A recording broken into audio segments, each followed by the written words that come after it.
So I was born in 1980 in Banja Luka.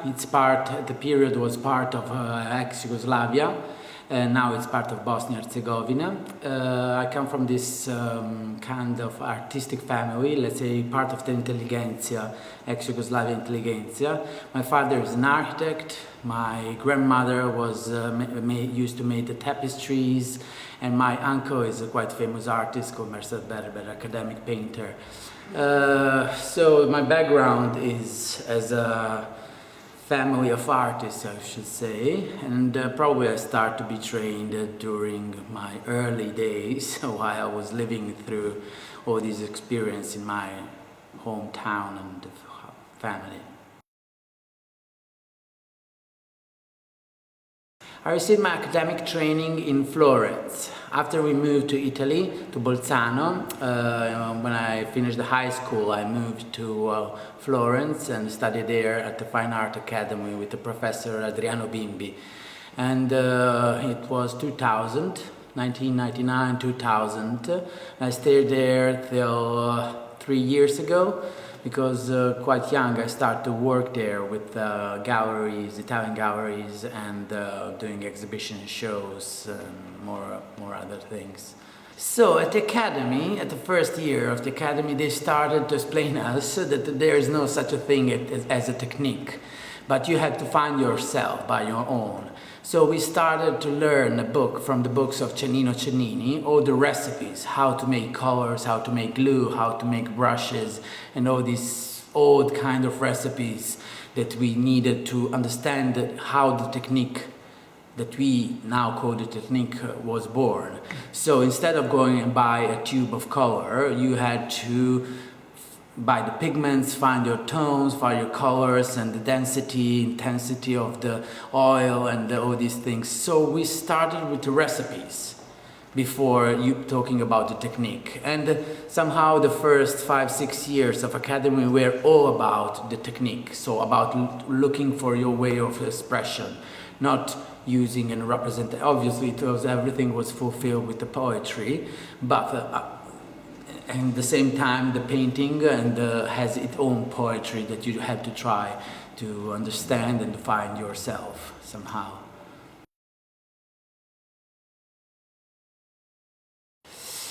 I think that London artists missed a couple of things that are kind of normal in a Florentine culture. So not that they miss it, but it's not part of their culture and visual culture. So to stay in a city like Florence and grew up in the middle of these tones, colors, and sound vibrations is something that fulfills your palette somehow and gives you the possibility of really nice tones and colors. If we talk about Brunelleschi's dome, it's made of white marble, green marble, pink marble, really tiny, slight, how can I say, soft colors. So this kind of palette, I find that it's missing in London. So I think there is a difference in palette and obviously somehow in figure and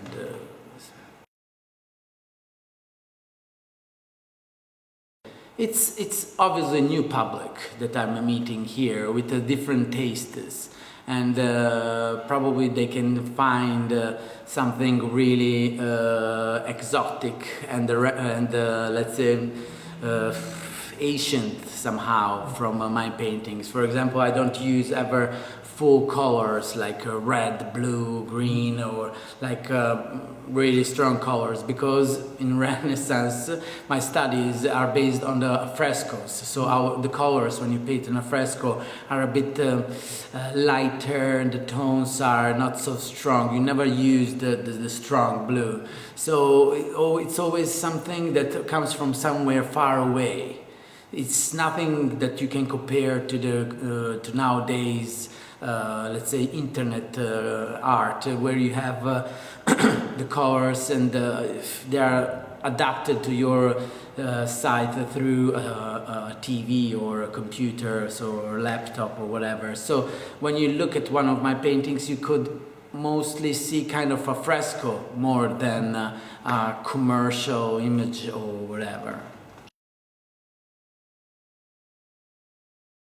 I have noticed that in London there is a leak of these fresco tones. I want to mix them within the London culture and to try also to improve myself and give a new option to my art somehow, to my painting. So in Florence was based, my painting stopped, and then I moved here and I had the new influences through works of other artists and other things that I have seen here. So the challenge is to mix this old school fresco Florentine style with the new London way of expression. So I'm still working on it.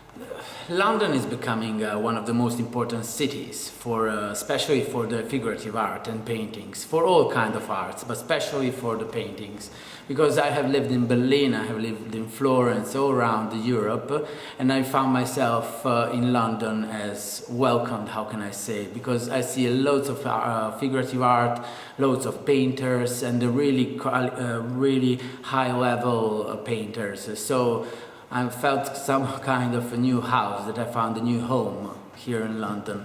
So diversity, it's important, and that's something that will put the roots for something new. You can't find a lot of young artists. There are artists all around you. So I have lots of friends, absolutely, that I exchange how can I say, experiences, and I go to see exhibitions with them, but also not just artists, also critics and any kind of friends.